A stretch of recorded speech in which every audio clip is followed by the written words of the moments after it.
안녕하세요. 순금촉대TV 유재구입니다. 오늘은 9월 4일 3시 55분 지나고 있습니다. 목요일이고요. 날씨는 하늘이 가을 같아요. 구름도 예쁘고 아직은 좀 더운데 가는 더위에 건강 유의하시고요. 저는 택시 업에 종사한 지 4일째입니다. 지금 많이 배우고 있어요. 7년 전에 하고 이제 7년 만에 하다 보니까 가게도 많이 바뀌었고 길도 약간 아사미사하다고 할까요? 하나씩 배우면서 적응해 가고 있습니다. 가게는 집사람이 보는데 이제 배달 있거나 제가 또 가끔씩 가서 도와주는 형태로 투잡을 하고 있습니다.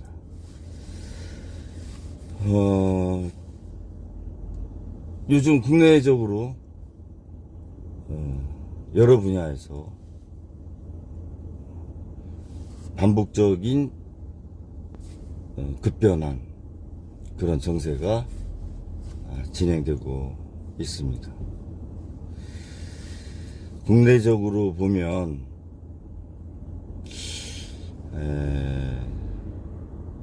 정치는 입법부를 얘기하는 거예요. 국회.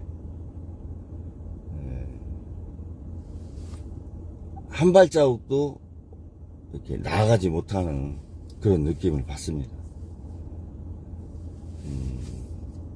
대화를 하고 소통을 해서 각 상임위원회에서 어떤 합의점을 도출해서 법안을 만들고 새로운 정부 조직을 또 이렇게 구성을 해야 되는데 서로 간의 입장차가 너무 크다 보니까 간격을 좁히는데 어려움이 있는 것 같습니다. 그럴수록 정치적인 어떤 타협, 불순한 의도의 타협이 아니라 국민을 생각하면서 합의점을 찾아 나가시는 노력을 결국은 원내대표나 각 상임위 간사님들이 노력을 하셔야 돼요. 지금 각 상임위마다 다 물론 레거시 미디어나 또 대한 언론인 유튜브를 통해서 다 방송이 되지 않습니까? 국민들이 다 보고 있어요. 좀 성숙된 그런 정치가 좀 필요한 시기다. 정치가 안정이 돼야 경제나 국민의 민생이 좀 나아지지 않겠습니다. 나아지지 않겠습니까? 어려운데. 그런 말씀 드리고요. 입이 말르네요. 에어컨 틀어놨고.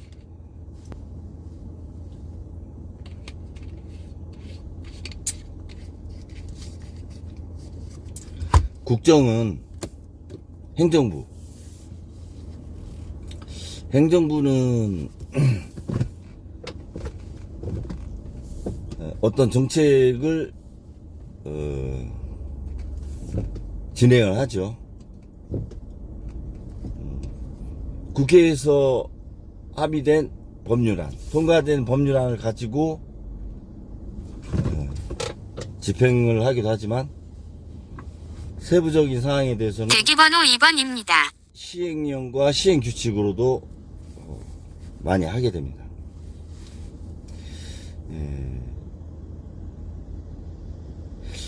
그런데 사회적 합의가 조금 더 필요하다 이런 생각이 많이 들어요. 안녕하세요. 낮에 동영상을 찍다가 자꾸 꺼져가지고 연결이 안 되더라고요. 그래서 낮에 했던 부분을 이어서 말씀을 드리겠습니다. 사회적 합의를 충분히 거치는 것이 국정을 수행하는데 국민의 신뢰를 얻고 최대 다수의 최대 행복을 실현할 수 있는 그런 방법이지 않느냐. 물론 소수의 부분도 다독거려야 되는 부분이 있는 겁니다. 이 다수결의 원칙이라고 하는 것이 장단점이 있죠. 그런데 어떤 결정을 하고 또 넘어가야 되는 상황이 있는 거 아니에요? 여러 사람이 사는 과정에서 그 방법 중에 그래도 정반합을 거쳐서 변순법적으로 온 것이 다수결의 원칙인데, 그런 면에서 사회적 합의는 더 중요한 거예요. 왜냐하면 소수의 의견도 반영이 되는 거죠, 그 과정에서. 그래서 국정을 함에 있어서 아까 노란봉투법을 예로 들었는데, 근로자 분들의 안전, 생명, 복지, 그걸 넘어서 공동체로서의 어떤 단결권을 더 보장하는 그런 면에서 상당히 중요는 한데, 정책이나 제도라고 하는 것이 항상 상대가 있잖아요. 사용자 측에서는 벤더가 2, 3차까지 4차까지도 있는데, 그 벤더의 노조를 다 상대한다는 것이 과연 현실적으로 시간, 비용, 책임의 범위, 이런 것들이 기업 활동하는데 규제처럼 또 느껴질 수도 있다. 그래서 보완적인 사용자 측의 보완적인 내용이 좀 들어갔으면 좋지 않았나 하는 그런 아쉬움은 좀 있는 겁니다. 앞으로 정책을 진행하기 위해서 법률이 많이 만들어져야 될 거 아니에요. 그런 법률을 만들어가는 과정에 사회적 합의가 충분히 되기를 기대합니다. 그리고 대통령실은 이제 요번 한미 정상회담처럼 외교를 많이 하게 될 거라고 보는데요. 외교안보 상당히 중요합니다. 왜냐하면 지금 외교안보가 경제를 좌우하잖아요. 그래서 대통령실은 국민들한테 진솔하게 전달하면 된다. 그리고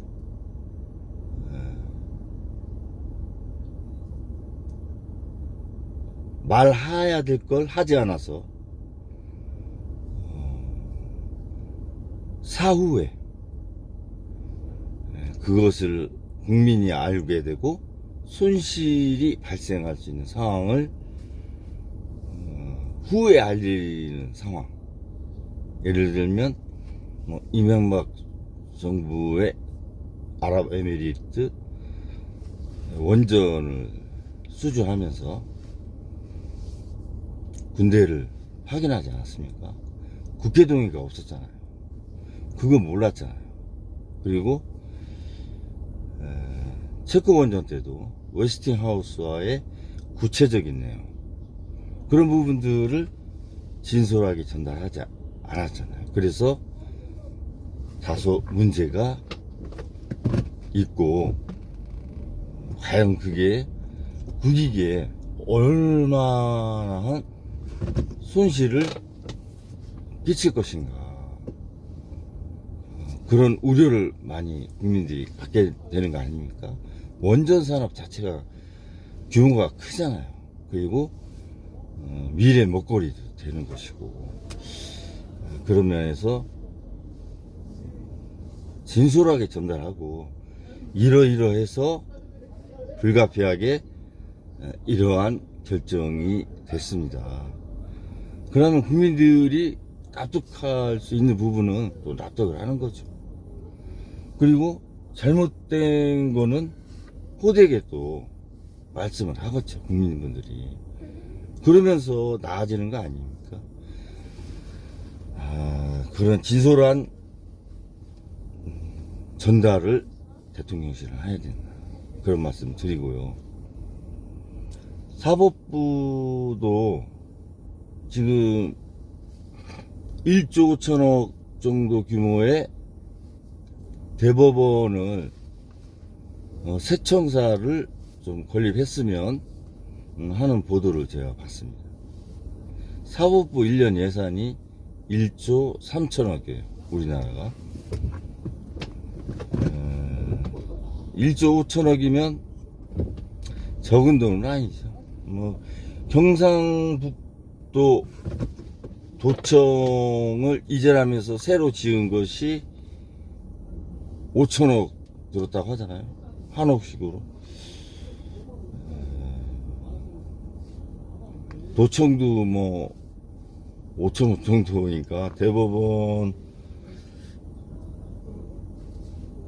인원, 대법원장 포함해서 대법관도 인원이 늘게 되면 아무래도 규모가 커지겠죠. 근데 지금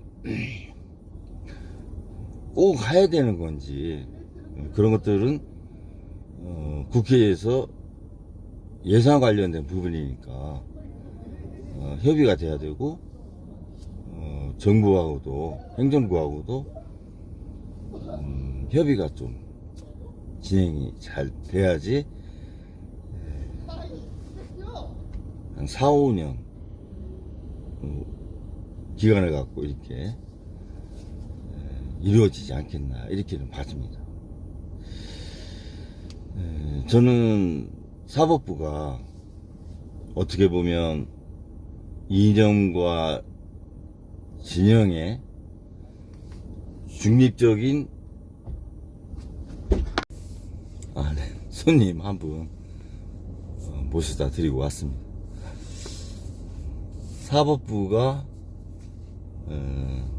이념과 진영에 중립적이어야 되는 거죠.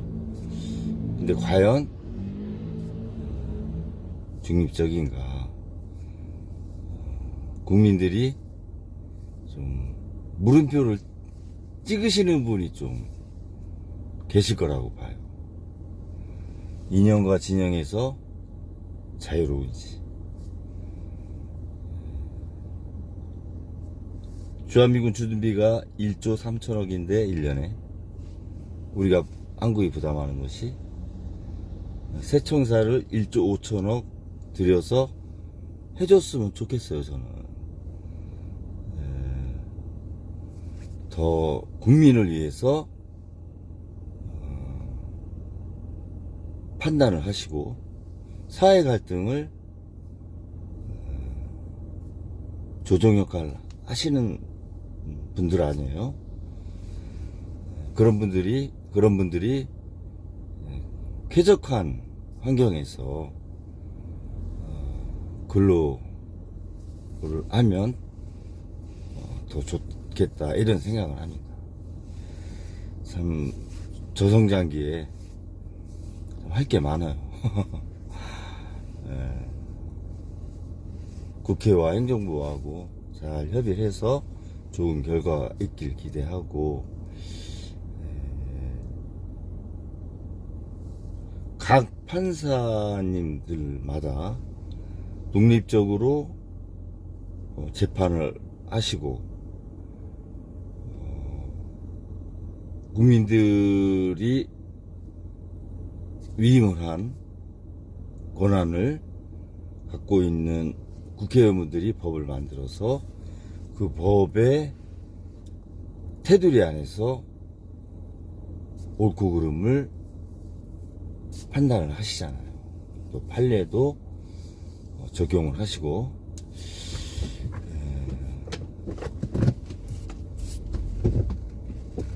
그 과정에서 저는 한 가지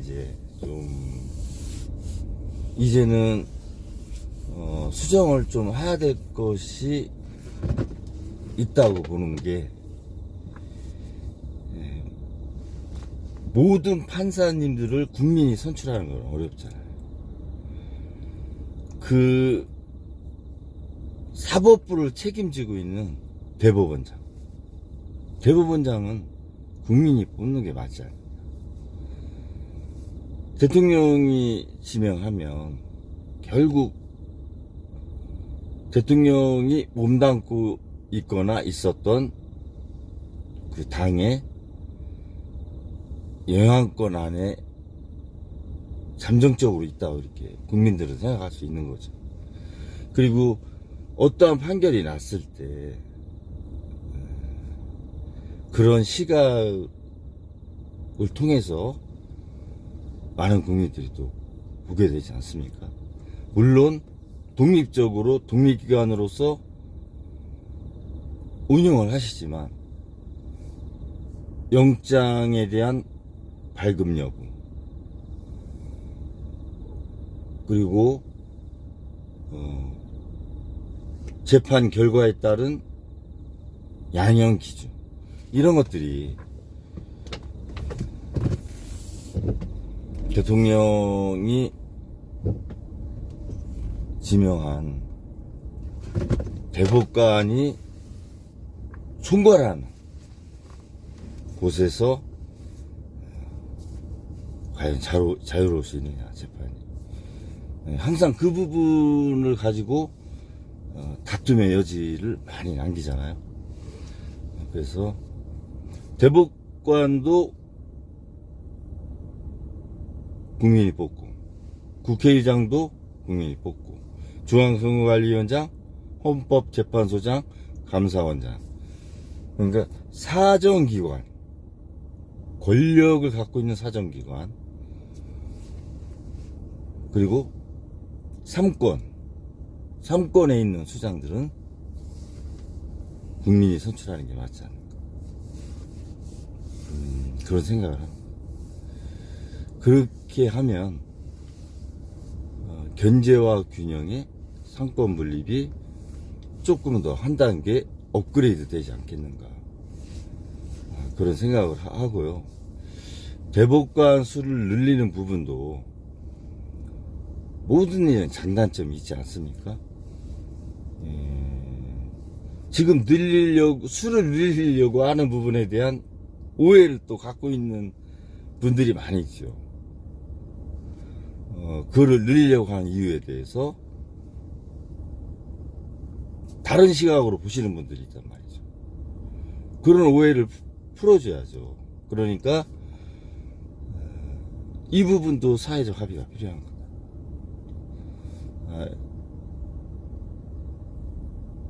법조계에 많은 언론분도 계시잖아요. 그리고 대학자님도 계시고, 학계에 많은 의견을 듣고 절충을 해서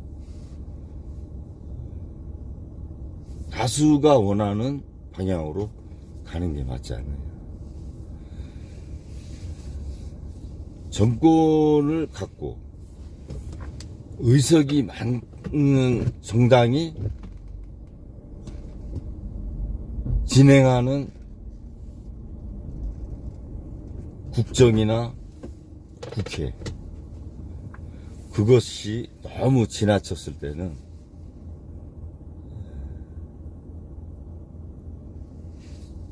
본인들이 추구하려고 했던 사회, 국가에서 멀어질 수 있어요. 힘이 너무 많으면 사실 주체를 못하는 거거든.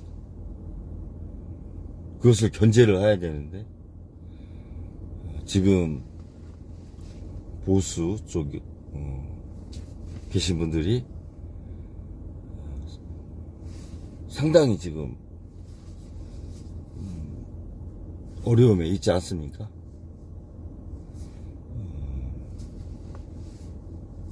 빨리 이제 자기 자리를 잡아야 되는데 이 아스팔트나 온라인에 이 점령당한 느낌이 드는 거죠. 저는 국민의힘이 오프라인이라고 하는 국회의원들, 국회에 있는 국회의원들이 이거는 진보 진영 민주당 똑같아요. 더불어민주당도 광장에 계시는 분들과 대한 매체인 유튜버를 하시는 대형 시사교양 유튜버 분들한테 정당히 점령을 당해가지고 당대표, 원내대표, 국회의장 이렇게 선출하는데 결정적인 영향을 주는 상황이죠. 이것이 국민의힘만이 아니잖아요. 더불어민주당도 같은 선상에 있지 않습니까? 이게 대통령 선거도 그런 영향을 많이 받았잖아요. 그래서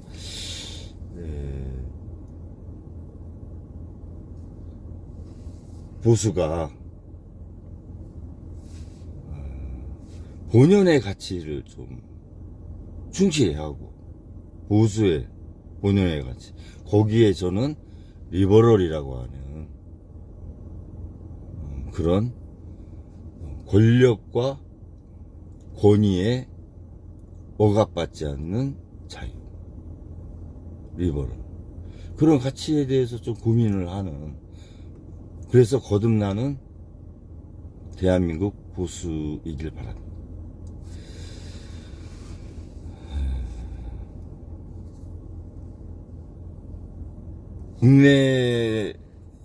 국내적으로 지금 말씀드린 것이 대통령실,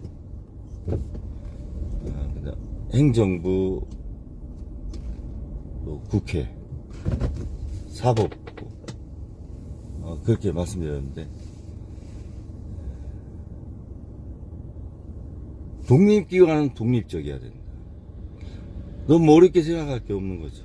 단순한 게 오히려 좋을 때가 있어. 그렇게 만들어주면 되는 것이고. 아무튼 대외적인 부분과 자본시장, 실물시장의 부분에 대해서는 다음 꼭지에서 말씀드리고요. 지금은 밤 11시 31분입니다. 손님이 없어요. 차만 한 8대, 10대 줄 서 있습니다. 제가 4번째인데 사방이라고 해요. 사방. 제일 첫 번째 계신 분은 1방, 2방, 3방, 4방. 저는 1시간 이상 기다려야 손님을 모실 수 있을 것 같습니다. 이제 9월 5일로 30분 있으면 넘어가는데 늦었지만 하루 화이팅 하셨으니까 편안함 되시기 바라면서 방송을 마치겠습니다. 감사합니다.